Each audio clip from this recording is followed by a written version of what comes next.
So good on Farage in a way. The last thing I'm going to say is good on Farage, because in many ways I think he's an absolute buffoon, and I think he'd be a terrible prime minister, and he was grossly irresponsible in Brexit. But I am at least pleased that he is not going full AFD and that he's trying to hold the line. And I'm very disturbed that Lowe is trying to outflank him with Musk's support. The Rest is Politics is powered by our friends at Fuse Energy. And when you switch to Fuse, you will now receive Trip Plus membership free of charge. That's where you can take advantage of things like ad-free listening, early access to Question Time episodes, pre-sale live show tickets, and more. All you got to do is go to getfuse.com/politics, use the referral code politics when signing up. We will be providing many more offers for members, which I think can be great, including interviews for members only and questions for members only, which I hope you'll enjoy. But the other advantage of signing up, of course, is that you can protect your energy bills by fixing your electricity rates for the next year with Fuse, which is going to be very relevant with the price cap rising by 6.4%. Fuse's new fixed tariffs undercut the April price cap by over £100, with almost £150 of savings for a typical customer on the 18-month tariff. By fixing your electricity rate, you can lock in your price today and protect yourself from any rises over the next year. So download it now, use the referral code politics after signing up. Visit getfuse.com/politics for the terms and conditions and to learn more.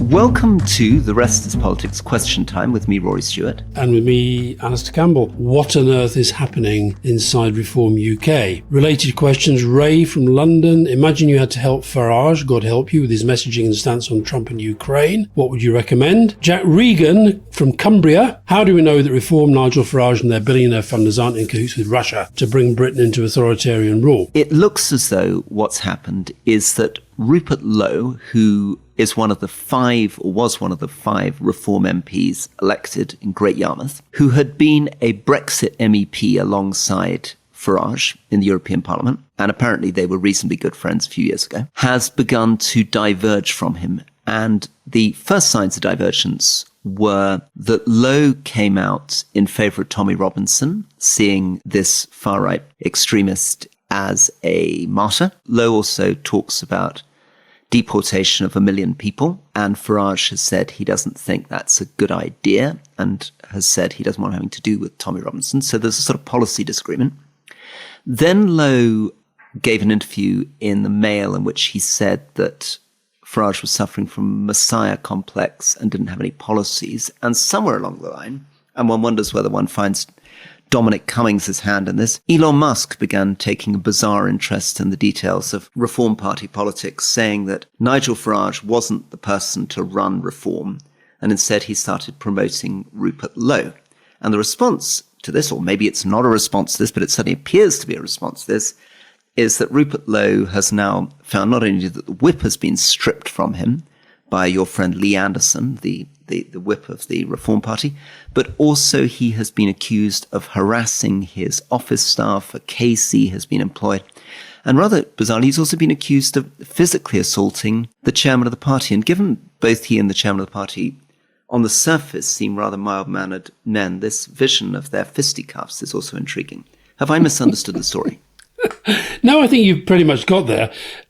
Just on the staff, the other Rory in my life, he sent me a thing this morning, have I seen this? And it's a open letter that's been written by Rupert Lowe's staff saying what a lovely man he is, and he's never seen any bullying, never seen any intimidation, blah, blah, blah, blah. I must admit, I know Rupert Lowe a little bit because when he was chairman of Southampton Football Club, whenever Burnley played there, he always seemed to quite like having lunch with me before I wandered off to the away end. And I think I recorded in my diaries that I don't think I've ever met anybody quite as right-wing as this guy. He's very, very, very right-wing on the economy and all sorts of other things.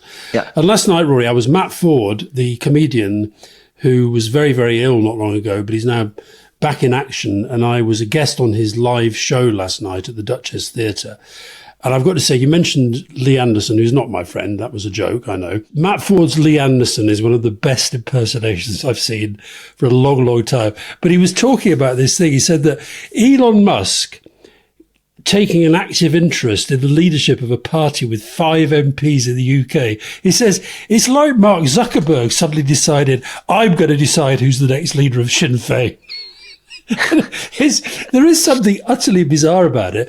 But I think you're right. I think what it's about, I don't know, because I've not talked to either of them about it. But I wonder if partly it is the Messiah thing. Nigel Farage, not without reason, thinks that he is the prime driver of the support for Reform UK, just as he was for the previous parties that fell apart after a while. He was a prime mover in the Brexit referendum and a very effective campaigner in the Brexit referendum, which is why we should never let him forget it. And Rupert Lowe does seem, this is extraordinary to say, he does seem on issues like immigration to be even further to the right than Nigel Farage and his core. And I think what might be going on here is that Nigel Farage is watching how the Conservatives are operating under Kemi Badenoch. And I think you and I both think that Kemi Badenoch probably won't last very long. But her strategy seems to be, I can take over Reform votes by being a bit more like Reform. I think he is resisting that by saying, I'm going to stay pretty much where I am. I'm a sort of right-wing Conservative. I rejected Tommy Robinson very deliberately to say I'm not extreme right. This is another opportunity to say that. Now, the risk for him, and I've told you before about when I had a long chat with him at Question Time, he said to me, the thing about Musk, it's not really about the money. It's the fact that he's very, very popular with young men, and we're targeting young men. And the members special that we did with Bruce Anderson, the Canadian strategist and pollster, he said Pierre Poilievre will be really worried at the moment about upsetting Musk, because Musk does have a certain, it's not overwhelming, but if Poilievre came out against him, he risks losing support. And I think Farage may be worrying about that too. Yeah, well, Farage is in the classic problem that all right-wing parties across Europe are facing, which is what happens when somebody tries to outflank you further on the right. So obviously the Conservatives have that problem with Reform, but now he's got the problem that Rupert Lowe is saying, I'm going to deport 1 million people, Tommy Robinson's a martyr, and Farage then has to decide, can he hold whatever the weird word for it is, the centre of the far right against the right of the far right. the far right centrists. The left of the far right. It's like people like me who describe themselves as lower upper middle class. Anyway, so Farage is in this world, and of course the conventional wisdom from political scientists in the 20s and 30s is don't endlessly indulge and move further to the right, because that basically just gives the fascists their win. And that if you hold your ground, you are able to resist that. So good on Farage in a way. The last thing I'm going to say is good on Farage, because in many ways I think he's an absolute buffoon, and I think he'd be a terrible prime minister, and he was grossly irresponsible in Brexit. But I am at least pleased that he is not going full AFD and that he's trying to hold the line. And I'm very disturbed that Lowe is trying to outflank him with Musk's support. And, Lee Anderson being the chief whip, one of the points Matt Ford was making last night is that it's quite something when Lee Anderson, who's got, a bit of a reputation as something of a bruiser himself, is the guy who's telling Rupert Lowe that, no, your language is a bit inappropriate and your conduct towards women and all this sort of stuff. But it seems to be a proper kind of internal meltdown. And of course, the fact they've only got 5 MPs, they've now only got 4, which is exactly the same number as the Greens. Is it too much to expect that the media might start to pay a bit of attention to the Greens as well as these 4? And of course, one of them, this guy, James McMurdoch, he's another one with a touch of violence in his past, as it were.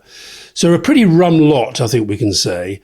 Can I just, practical politics then? So the reason why this isn't just a comedy show is that Reform did, in the polls at one point, come ahead of Labour and Conservatives, and in the Welsh elections coming, Reform again seems to be in a strong position. That's a proportional representation system, not first past the post, so they can do even better than in the UK elections. And we've got this by-election coming in Runcorn because a Labour MP managed... Mike Ainsbury, which was just again, sorry for listeners, people remember John Prescott punching someone, and Mike Ainsbury has punched someone. And what's the difference? What was it that Mike Ainsbury did that led to his resignation in a way that Prescott didn't resign? What was the context of this? Well, he got convicted for for a very violent offence. John Prescott a punch, good left jab, because a guy had smacked an egg into the side of his face, and I think most people thought self-defence. Mike Ainsbury was an argument with a constituent in the street. He punched him, and then while the guy was lying on the ground, he punched him several times again. So it was a pretty violent thing. But okay, now by-election's coming, and presumably this is going to be a really important, or interesting anyway, for those of us interested in UK politics, on judging what's happening with reform, what's happening with the Conservatives, whether Starmer has really got a bounce out of what I think many people feel has been pretty good handling of Russia-Ukraine so far, which we can talk about a bit later in the show. Keir Starmer's definitely had a bounce from his handling of this, of the Russia-Ukraine situation. Reform, I think, were chomping at the bit for a few by-elections. This, I think, will damage them. Interestingly, I've been talking to some people up there who, not just in that seat, but in other parts of the Northwest, who say that the Conservatives really are completely flatlining, that there's no sense of people wanting to go back to the Conservatives. And I don't think Kemi Badenoch's really giving them much reasons to be positive about that. But just on reform, the other thing that Farage was very keen to sort of emphasise when we had our long chat in the green room in Lincoln was he was singing the praises of this guy, Zia Youssef, the chair. And this is a guy, former Goldman Sachs. You know how much the populists hate these globalists who work for big banks like Goldman Sachs. Well, this guy worked for Goldman Sachs. Then he built up his own company, flogged it for more than 30 million quid. Big donor to the party. But what Farage said to me is he's absolutely professionalising the party. He said, I've never had a professionally run party. This guy's doing it. He's got Nick Candy, this sort of super wealthy, sovereign individual, property developer, who's got one of the big, if you ever go to One Hyde Park, you'll see this extraordinarily large sort of property he's got there. He's promised 7-figure sums. So they've got money. And interestingly on the money, Roy, the New York Times, shout out for your favourite newspaper, they did a big analysis of Reform's funding. And they worked out 40% of their donations came from basic climate change deniers, fossil fuels, climate polluting industries. And a lot of more than 2/3 of the donations came from millionaires and multimillionaires.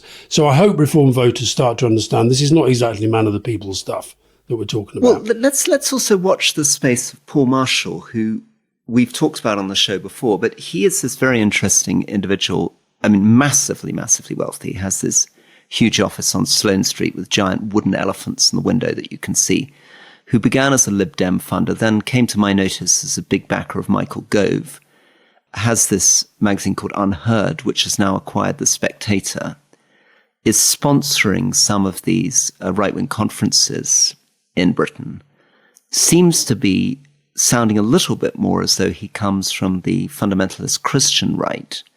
That, I think, is a space worth watching, and the direction where The Spectator goes, because Spectator is now edited not by Fraser Nelson, but by Michael Gove. And it's going to be interesting to see what happens there. It's not a hugely influential except within right-wing circles where everybody reads it. It was an interesting magazine in the past because along with sort of provocative right-wing reporting, there were great book reviews, there was some really funny travel columns. There was Low Life, which was this sort of fantastic Jeffrey Bernard column about his sort of general collapse. And the question is, will Gove be able to sustain the kind of variety and diversity in The Spectator, or is it in risk of becoming a slightly more monotonous Paul Marshall mouthpiece? You know, we're going to get media ownership and what Jeff Bezos is doing with the Washington Post. Yeah. And I'm beginning to see signs in The Spectator that they're beginning to get a little bit predictable. They're beginning to develop a rather kind of standard set of enemies, a rather standard set of friends, and some of that kind of liveliness is vanishing. Well, Mr. Gove probably wasn't much behind his desk yesterday because he was giving evidence to the COVID inquiry about some of the dodgy contracts, and he was given quite a hard time. he was very Govian in his response. He does that thing, doesn't he? Whenever he mentions, he always says, for whom I have the utmost respect, or for whom I have considerable regard, as he's about to then sort of say why they're terrible, terrible human beings. But isn't that interesting how we're 5 years on from COVID. Most countries have had their COVID inquiries. This one's still going on. But you've got a guy there who was fundamental to this VIP lane and to a lot of the stories that we've talked about and read about, and Michel Moan and all this sort of stuff. And yet again, it's sort of, oh, well, that's the past. The past is a foreign country. Let's move on. And I think this is something that the sort of Trumps and the Musks of this world exploit very, very well. The attention span of the media ecosystem is ever shorter. And that does lend itself to Steve Bannon's flood the zone with shit. So I'm not that bothered about what happens to The Spectator, frankly. And these right-wing people who sort of buy influence, like Marshall, I think we should try and get him on the podcast, actually. If you're listening, Mr. Marshall, I know you love media ecosystem chat. We'd quite like to talk to you. Here's a question from Jonathan, Pembrokeshire. With numerous dubious policy decisions, including drastic cuts to foreign aid and benefits alongside increased defence spending, is there anything socialist left about the Labour Party? It feels like Farage has dragged everyone right. But let me continue to develop that. I was talking to Labour activists over the weekend.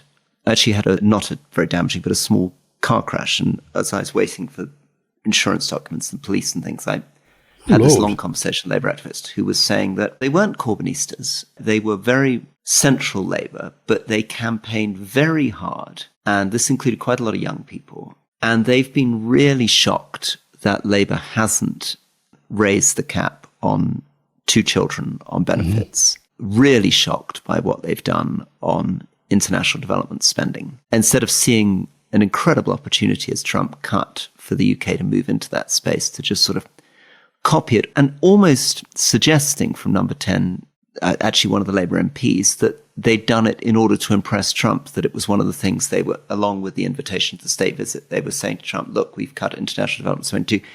And essentially they came out of this thinking that they're really worried that Starmer and Rachel Reeves don't really care about social justice, and that they're making the mistake of chasing right-wing votes when in fact they should be paying more attention to traditional Labour voters on these issues. We talked about that polling last week that University College London had done, which suggested that Labour was just as vulnerable to losing votes in that direction, the direction of your car crash person, as opposed to on the right.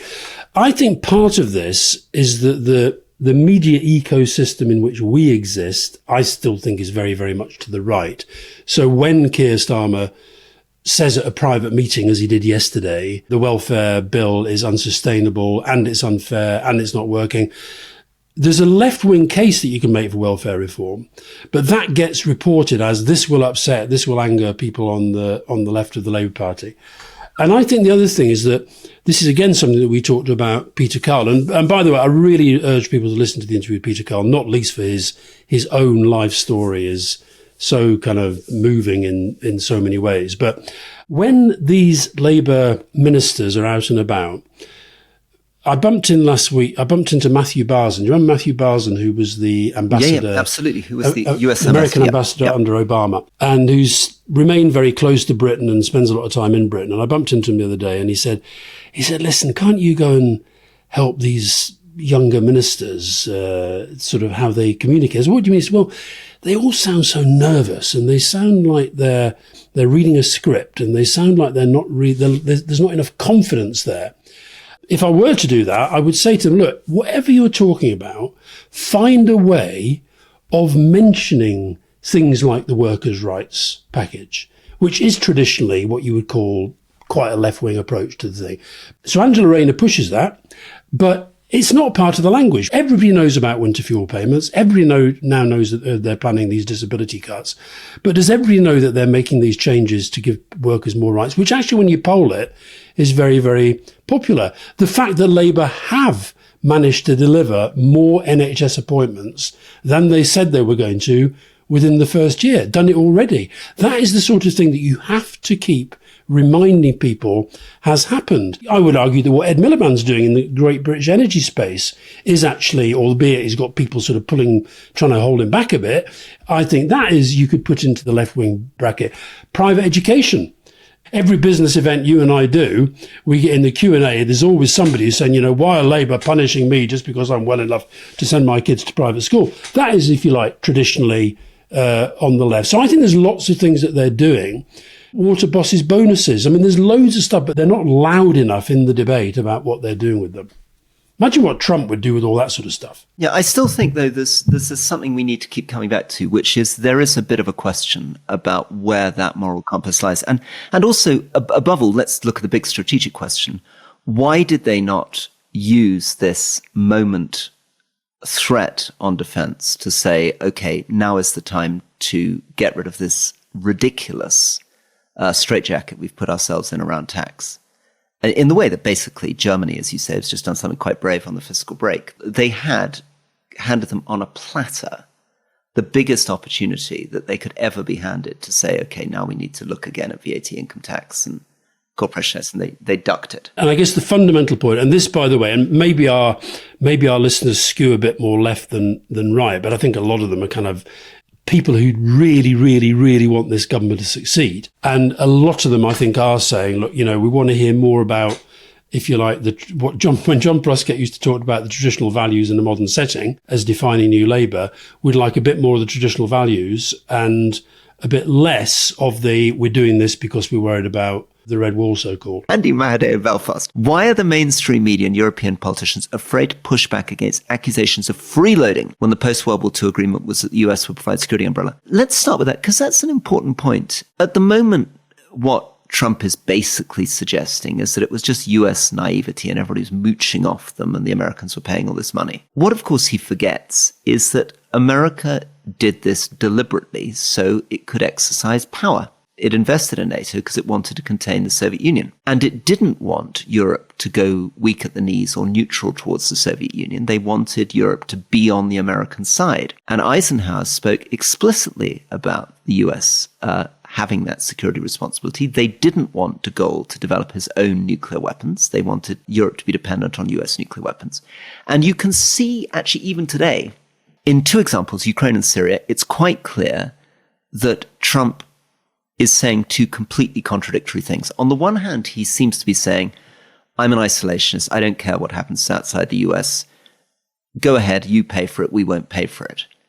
But on the other hand, when people actually step up and offer to pay, he doesn't let them because he wants to have his cake and eat it. He wants to say, I'm not going to pay any money. But he also absolutely wants to be able to take Russia's side on Ukraine, which is why when Europe steps up and says, okay, we'll find $50 billion a year. Can we please buy American kit and keep the satellites going? He says no. And when Saudi, Qatar, and Turkey step up in Syria and say, okay, you're saying you don't want to spend a single American dollar in Syria, you don't want American troops on the ground, can we please provide the money? He won't let them do it. He puts sanctions in place to prevent it, because in that case, he's taking a position against Syria, just as he's taking a position against Ukraine, while pretending to be isolationist and neutral. Interesting. Heidi Legg, how does Mark Carney position himself when so many democratic nations are rejecting the liberal machine that seems to choose candidates further upstream? How does a candidate like Mark Carney stand out as his own person rather than a plant from the global elite? How can he show that he truly wants Canada to be wealthy? Okay, well, I want you to answer this because you've been deep in Canada, but let me just do the little explainer to explain how weird it is. So it would not be conceivable in British politics for Mark Carney to do what he's just done. So Mark Carney was governor of the Bank of Canada, governor of the Bank of England, and successful banker. Mark Carney is, I guess, approximately 60, and he hasn't been an elected MP.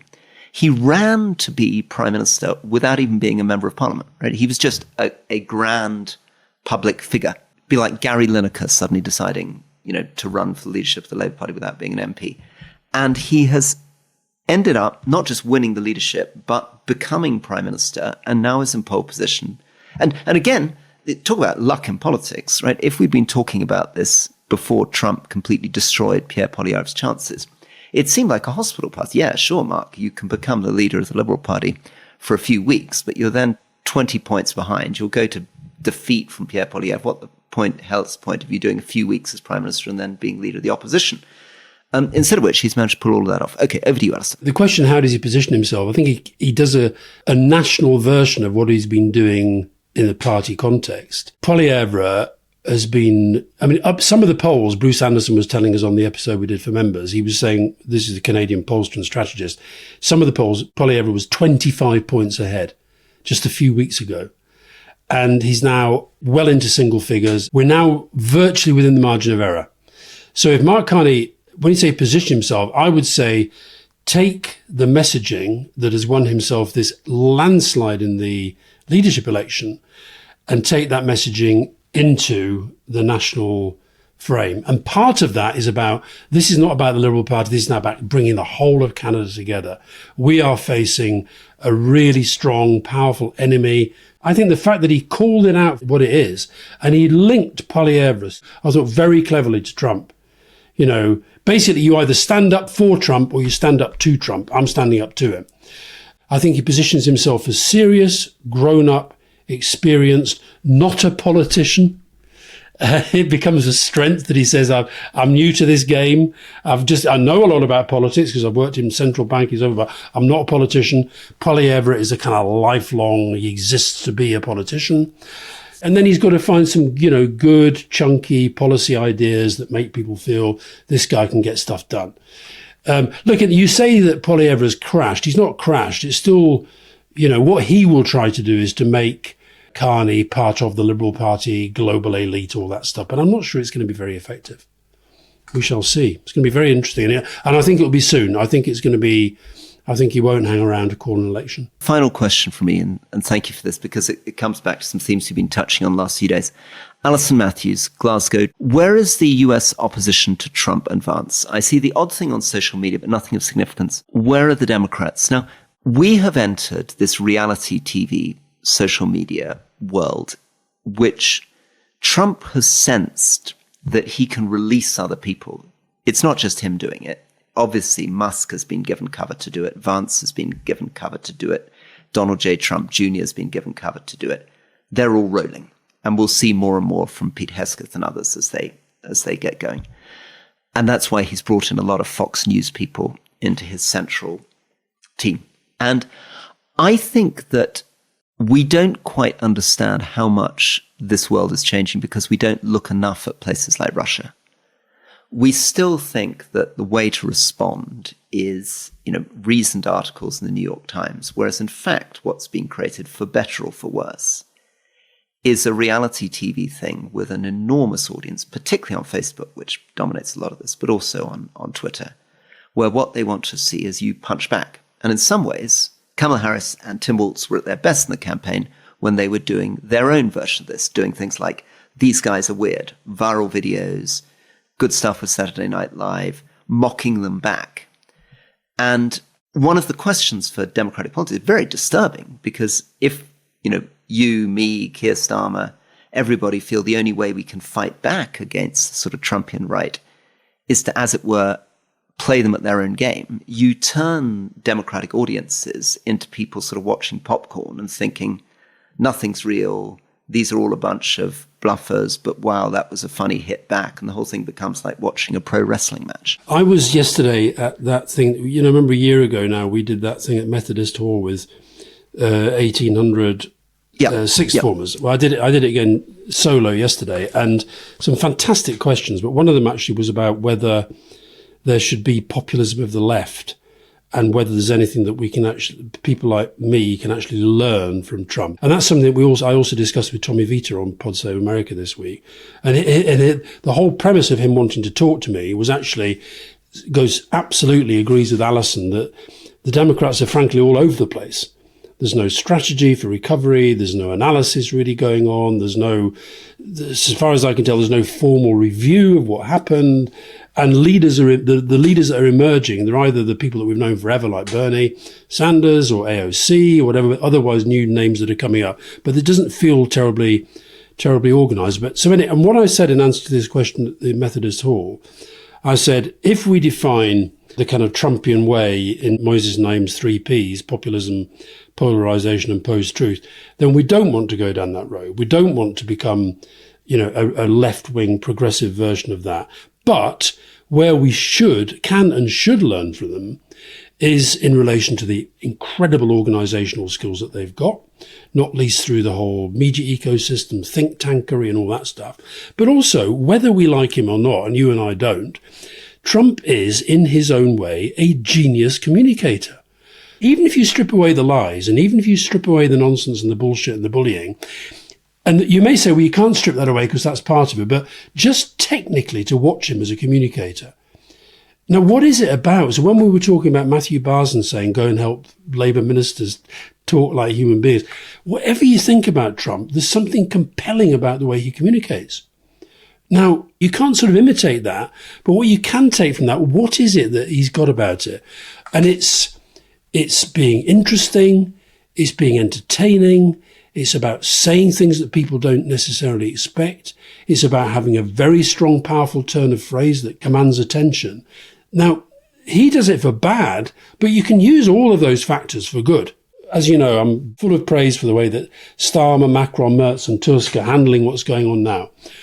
But in terms of how they project and communicate to the public, I still think it feels a little bit last generation, not next generation. It's the next generation that we've got to get on side for what's coming. Part of the problem is the risk of becoming sort of defenders of the status quo. That is absolutely right. And defenders of the status quo that we actually don't like and didn't create. That's the point.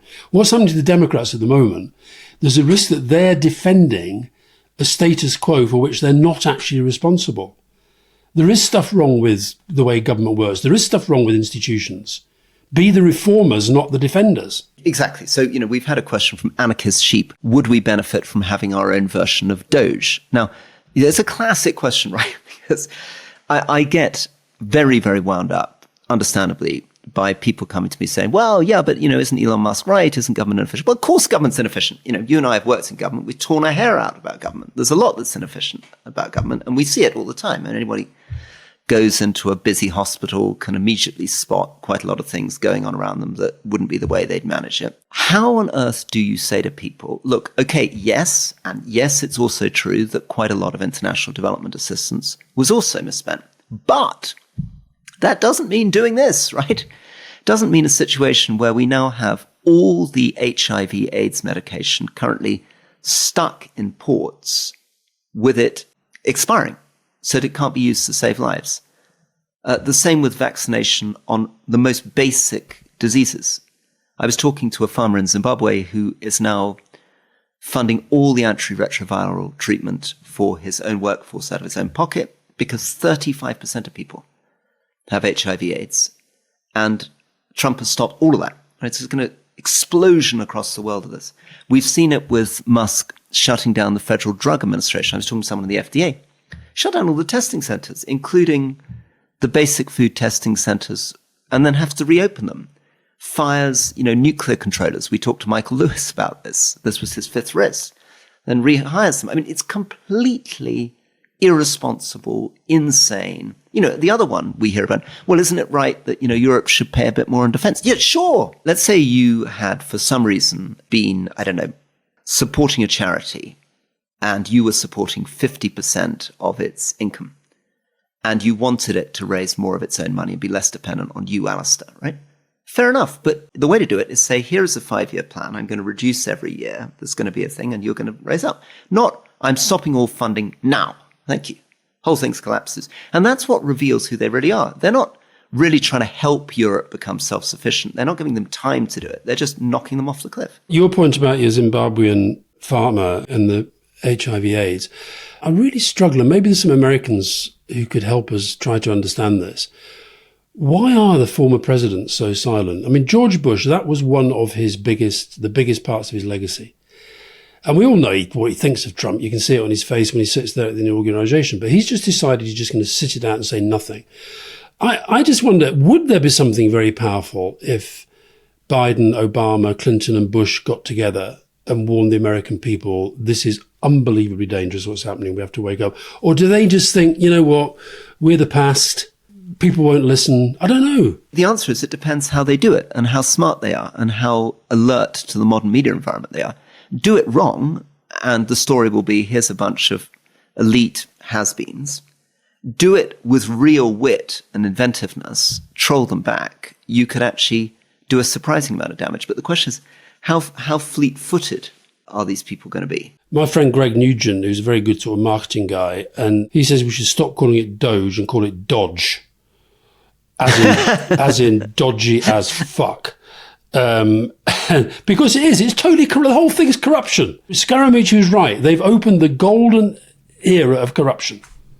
So Dodge. Let's stop calling it Doge. We're going to call it Dodge. And I think it's so important. What Peter Pomperantsev points out in Russia in 2000, and is the analogy, I think, with Trump today, is that the reality TV stuff, all the chat about invading Greenland and Canada being the 51st state and all the noise, creates a sort of pseudo-debate, and it distracts you from what's really happening. So it creates a kind of illusion of a kind of democratic debate. Meanwhile, Congress is becoming completely irrelevant. And the really big questions, which you've just raised, Alastair, of power and money, happen off stage, are completely opaque. Right? All these fireworks are happening on social media. But what really is happening with Musk, with the data in the tax office, with subsidies, with personal relationships, with conflicts of interest, with Bitcoin. And that's what happened in Russia, right? All this stuff was happening on TV. And the journalists were like, I just can't concentrate. What is happening in gas and oil? You know, how's Abramovich working with Berezovsky? I thought Berezovsky owned this. Now Abramovich owns this. Now Putin's doing this. And so I think that's it. Let's keep trying to see the policy behind, see what happens behind this kind of illusion. It's also why, going back to our discussion on the main podcast this week about China, it's why ultimately we have to train ourselves to have deeper and broader attention spans. And sometimes just to say, oh, he said something really stupid again, let's ignore it. Not play his game, not poke around the turd the whole time. Now, where you and I disagreed with Michael Wolff, I don't agree, and you don't agree with Michael, that you just wait him out. You can't wait him out. You've got to fight him. But I think at the moment, this goes back to the question about the Democrats. If you fight on every single front that they're throwing out, all the chaff that they're throwing out there, you'll dissipate your energy, you'll dissipate your strategic thinking. So I think part of our role should be to resist talking about Trump every week, to resist talking about everything that he does, but to try to maintain an attention span on the things that actually beneath the surface are of even more lasting damage than the absolute crap that he comes out with when he sits at his desk with his big marker pen. And then the problem is, how do you know when it goes from being a performance and propaganda to reality? How do you spot that moment which people missed with Putin, where he goes from sounding like a ethno-nationalist saying he's going to take Ukraine to the moment where he actually begins believing it and invades Ukraine? So how do we spot the moment where Trump goes from saying, well, I'm going to take Greenland, and everyone thinks, well, he's always saying that kind of stuff, to the moment where the troops get on the plane and he takes Greenland? Yeah, well, you have to win the big battles en route, and that's why actually the European response, for all the sort of social media bullying, intimidation, etc., thus far, I think has been the right way. Now, Rory, here's a really interesting question from Tanya. Why doesn't Europe kick Hungary out of the EU and any other country which chooses dictatorship over democracy? John Graham, although the EU cannot expel Hungary, do you think it's time to fully suspend their rights under Article 7, including voting rights and the right of veto? Interestingly, last week at the European Council, so there was a European summit to which obviously post-Brexit we don't attend, where the issue was Ukraine. Zelensky was there. But I, for the first time, talking to people afterwards, got the sense that there are senior people within the European Union and the European Commission who think that this Orban issue has got to be addressed. And so as one person said, this guy has basically got us by the balls because of the rules that he exploits. So that we've got to find a way of addressing it. So I think they're beginning to talk about that. And quite right too, Mabu. If we're looking at basically NATO without the US, so removing this enormous superpower with its giant economy, its massive military infrastructure, and Europe tries to pull itself together in the face of this kind of barrage of attack it's going to get. It's going to get the barrage of attack from Russia trying to divide and isolate us. It's going to get a barrage of attack from Musk and Vance trying to undermine our democracies from within. It's going to get a barrage of attack from almost everybody around the world that disagrees with European values. So as it tries to do that, it's got to deal with some very difficult things. One of them is people inside Europe. Hungary would be an example. But who knows, Slovakia, Austria, who can begin to undermine European consensus. So can it create these sort of informal blocks that navigate around them? Can it bring in other states as allies? Can it think about really bolting on Canada, the UK, Ukraine, Turkey? Yeah. How do they do that?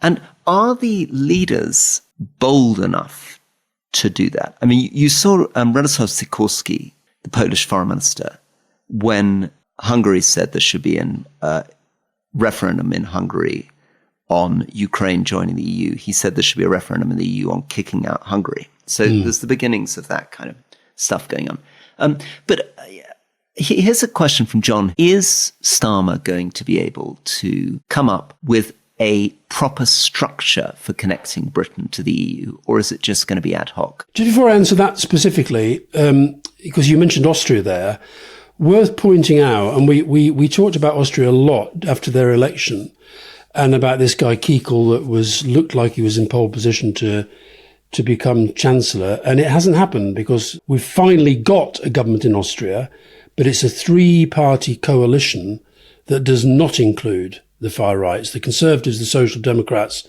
and the Liberals. So it's going to be tricky to hold that together, but it's interesting that the system in the end decided, no, we're not having that guy. Presumably in Austria, this is kind of last chance saloon. This is their last hope to try to hold Kikel out.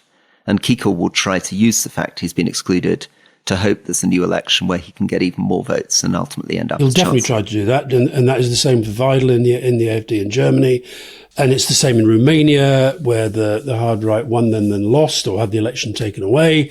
So yeah, absolutely, but I think this is what's so interesting about what's going on in Europe at the moment, is that it's kind of last chance saloon for everybody. If a Labour government in the UK with a huge majority were to sort of be the subject of some kind of political miracle and they're out in a single term with that sort of majority, that's kind of last chance saloon in some ways. I think what Merz is doing in Germany, this sort of dramatic change to boost defence spending by changing the rules on this debt brake, I think that's him recognising that, we're beyond the point where we can just tinker around and do okay or fail a bit. I think now they all recognise that democratic, sensible, mainstream parties have got to deliver, else they're all going to be in trouble. That's kind of what they think, I think. Back to John's question on whether Starmer would be up for being imaginative enough about formal structures as opposed to just ad hoc deals. Well, I hope so, because I think these structures are going to have to happen. I'm increasingly of the view that we've all had a bit of confirmation bias leaning us towards the view that, America's never going to leave NATO, America's never going to pull the plug on Europe. If Trump lasts 4 years, and let's remember that if he falls under a bus, it's J.D. Vance who takes over under the American Constitution, it doesn't feel to me like they are listening to our analysis as to what is good for America. So if that's the case, then I think new structures do have to emerge, and you can see them emerging. Keir Starmer, again, to his credit, because he must be working every hour God sends at the moment, because he's not just got this, he's got the day job of all the domestic stuff as well. He's announced that he's going to host another meeting similar to the one he did at Lancaster House recently. And I think it will be interesting to see, will Canada be at that one again? Will the Turks be at that? Will that broaden? Some of the noises coming out of Australia are very interesting at the moment. They're in the middle of an election, but both Albanese and Dutton are pretty clear. I think it was Dutton I saw the other day saying that, we'd have to think about Australia getting involved if there was a sort of boots on the ground type operation. So I think that whether that will live alongside NATO, I think we're seeing this on the economy as well. The BRICS, I think, will develop and change. I think, and we had a question, we get lots of questions every week about, what's the UN for? And obviously the UN is struggling to find purpose in this sort of the world of strongmen. Just on this point about Starmer, we did an interview with Peter Kyle, the cabinet minister responsible for IT and technology. And listeners will hear on Monday when they listen to it, him trying to navigate this question about what Britain's relationship with Europe can be. And they're obviously still in the Labour Party really neuralgic about any talk about things like rejoining the customs union. And that's presumably partly, I think, because Morgan McSweeney and the kind of red walls theory holds that they need to rely on Brexit voters. They don't want to alienate them. I'm a bit anxious, partly because of what they've done on international development, which is really sort of troubling and bizarre, and the possibility that they think that was a popular good move because it coincided with the moment that Starmer became more popular, which I think was largely to do with his handling of Ukraine and having to do with cutting international development. But Number 10 seems to think international development is part of that. And all this together leaves me with my anxiety about Starmer, which is he going to be able to grow out of being a sort of solid technocratic civil servant into having the kind of big imagination and creativity to reimagine what the Western order is without the United States? I mean, this is the moment where we need our Jean Monnets. This is the moment where we need the generation that we had in 1945-46, where you really think, okay, this is the direction the US is going. This is the threat that Russia clearly poses to us. This is where China's going. And we're going to reimagine something which isn't just, we'll do a little deal on fisheries and you give us a bit more access on services, but this is something permanent, an alliance we're creating. My answer to that is I hope so, because I think that's what's going to be needed. And, I really do think that what Merz did, I think people maybe underestimate just how big a deal that was that he announced, the change to the debt brake, and to be so clear that it's about making Germany and Europe more independent of the United States. I must tell you, by the way, Rory, I was able publicly to invite him onto the podcast the other day because we shared an interview space on a German radio station, and I got big-footed. I'd done my interview der Woche, the interview of the week, which, and I was very proud of it because I did it all in German and it was all very good. And I said some very tough things. But then they said, it won't be running in the usual slot because Friedrich Merz is coming on. So anyway, so what they did, they said to him, we interviewed earlier today, we interviewed Alastair Campbell, who used to work for Tony Blair and now has a very successful podcast called The Rest is Politics. And he made 2 points. He said he'd like you to keep Boris Pistorius as your number 2, and he'd like him to stay as defence minister, and he thinks you should get on with delivering the Torres project to Ukraine. Now, he parked the Boris Pistorius thing, but in a very kind of calm, polite way, and basically said, he's kind of, he didn't say the words, but I read between the lines, he's with us on Taurus. So anyway, and I managed to get an invite onto the podcast while I was there, so that's quite good. Anyway, quite depressing, but J.D. Vance, I know he says that the left wing has banned comedy. It's one of these many lies. But comedy was alive and well with Matt Ford last night, and I'm on the last leg this week, following the mooch. Oh, so brilliant! Lots more piss taking. Well done, you. I spoke to Rory Bremner last night. You remember the great guy who does these amazing imitations of voices, and he was saying one of the challenges for comedians is satirizing this world is getting more and more difficult because it becomes so absurd and grotesque. It's very difficult to outdo Trump himself. When Trump himself is posting videos of him as a gold statue in Gaza with dancing girls and beards, I mean, what's the satirist supposed to do? Okay, Rory, well, lovely to talk to you as ever. Speak to you soon. Speak soon. Thank you, Alastair. Bye-bye.